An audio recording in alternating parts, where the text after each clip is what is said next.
There is a far northern country, a wild kingdom of stone and cedar, wind and water, where the bear rules the land, and the orca and humpback whales are lords of the sea.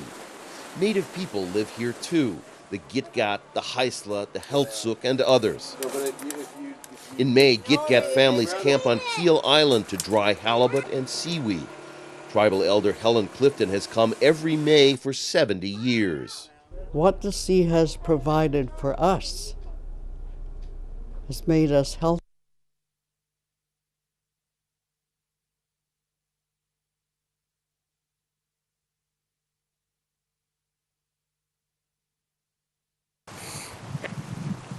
There is a far northern country, a wild kingdom of stone and cedar, wind and water, where the bear rules the land, and the orca and humpback whales are lords of the sea.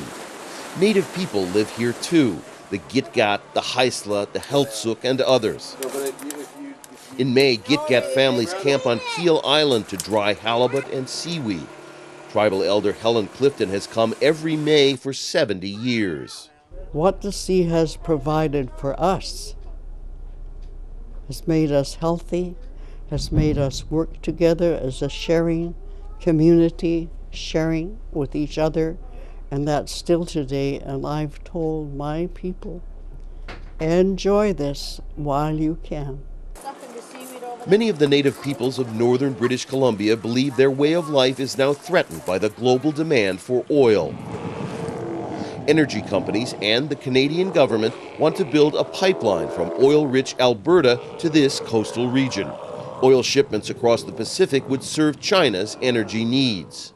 If the pipeline plan goes through, giant oil tankers would have to squeeze through these narrow waterways, which are bordered by rocky cliffs and frequently battered by hurricane-force winds. Marvin Robinson is a member of the Guardian WATCHMAN, a tribal Coast Guard organization. He has rescued many people from shipwrecks here. Well, right here, there's two more than 90-degree turns that they'll have to negotiate. And to do that safely with all the other traffic that's here right now, I don't think it's possible.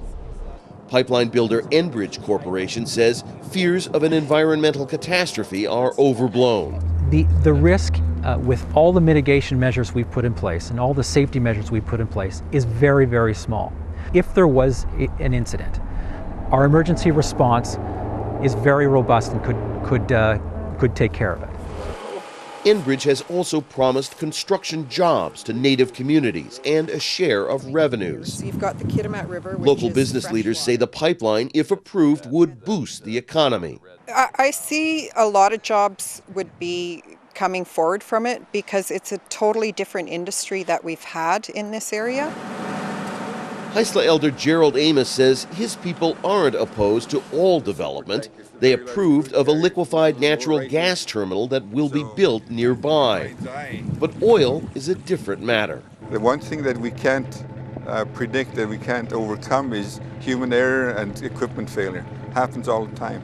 The impact of an oil spill here would be to devastate the life that we depend on. The salmon, the herring, and once that's gone, the identity of the HAISLA people is gone with it. The fear of cultural obliteration is shared by Helen Clifton. It would be no different than our prairie people once they killed off all the buffalo. How did they exist after that?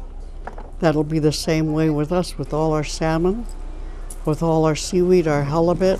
It's the animals that feed from the same thing that we do. Without it, I don't think we can exist as a people. The pipeline proposal is under review by Canadian government agencies. Their decision could change this wild kingdom forever. Rob Reynolds, Al Jazeera, Hartley Bay, British Columbia.